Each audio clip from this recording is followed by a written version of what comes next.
चली पवन रोकी कवन। ये नरवा आपको याद होगा जब काराकाट में पवन सिंह निर्दलीय चुनाव लड़ रहे थे और 2024 के लोकसभा चुनाव में पवन सिंह के चुनाव लड़ने के कारण औरंगाबाद से जो कहानी शुरू हुई, काराकाट, आरा, सासाराम और बक्सर में बीजेपी उलट गई।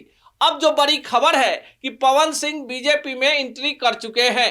आपको बताएं कि आज सुबह पवन सिंह उपेंद्र कुशवाहा से मिलने उनके दिल्ली आवास गए। ये वही उपेंद्र कुशवाहा हैं जिनके खिलाफ पवन सिंह के लड़ने के कारण कुशवाहा और राजपूत शाहाबाद रीजन में दोनों एक दूसरे के विपरीत चले गए और इसका असर वहां के एनडीए की राजनीति पर पड़ी।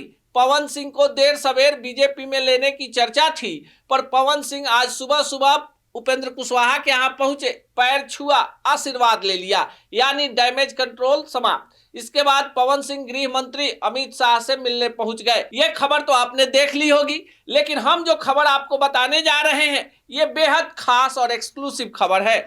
पवन सिंह बीजेपी में विधिवत पहले से थे, बीजेपी से उनका जो निलंबन था वो समाप्त कर दिया गया है। अब जो पर्दे के पीछे की बड़ी खबर है कि पवन सिंह बिहार विधानसभा चुनाव में बीजेपी के स्टार प्रचारक होंगे। राइज एंड फॉल और बॉलीवुड में गाकर अलग ही धमाल मचा चुके पवन सिंह बीजेपी और एनडीए के लिए वोट मांगेंगे। खबर यह भी पक्की है कि पवन सिंह को आरा रीजन के किसी विधानसभा सीट से चुनाव लड़वाया जाएगा। लेकिन इससे बड़ी खबर यह है कि पवन सिंह को बीजेपी ने कमिटमेंट कर दिया है कि विधानसभा चुनाव के बाद पवन सिंह वो राजपूत चेहरा होंगे जिसे बीजेपी अपने केंद्रीय टीम में लेगी, राज्यसभा का सदस्य बनाया जाएगा और पवन सिंह का कद एकाएक बड़ा हो जाएगा। पवन सिंह का बीजेपी में जाना कोई नई घटना नहीं है। पवन सिंह बीजेपी में ही थे। बीजेपी ने 2024 के लोकसभा चुनाव में पश्चिम बंगाल के आसनसोल से पवन सिंह को टिकट भी दे दिया, पर जैसे ही पवन सिंह के टिकट की घोषणा हुई, बंगाल में एक अलग ही मॉब खड़ा हो गया कि पवन सिंह बंगाल की लड़कियों को लेकर अभद्र गाना गाते हैं। अब बीजेपी चाल चरित्र चेहरे वाली पार्टी है, लगा कि इसका असर बंगाल पर जो पड़े बाकी राज्यों पर भी पड़ सकता है। पवन सिंह से टिकट वापस ले लिया गया और खबर आई कि उत्तर प्रदेश के किसी सीट पर सेटिंग होगी, लेकिन वहां पवन सिंह के साथ बड़ा धोखा हुआ और पवन सिंह ने काराकाट से ताल ठोक दिया।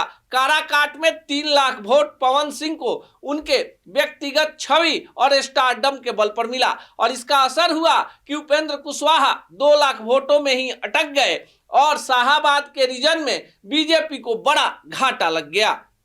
अब बीजेपी पवन सिंह की वापसी कराकर बिहार में पवन सिंह जिस जाति से आते हैं यानी राजपूत वोटरों को बड़ा मैसेज देना चाहती है कि देर आए दुरुस्त आए और सुबह का भूला अगर शाम को वापस लौट आए तो उसे भूला नहीं कहते। पवन सिंह का अपना बड़ा फैन फॉलोइंग है, भोजपुरी के समकालीन सबसे बड़े गायक हैं। भीड़ जुटाने में भी पवन सिंह का कोई जोर नहीं।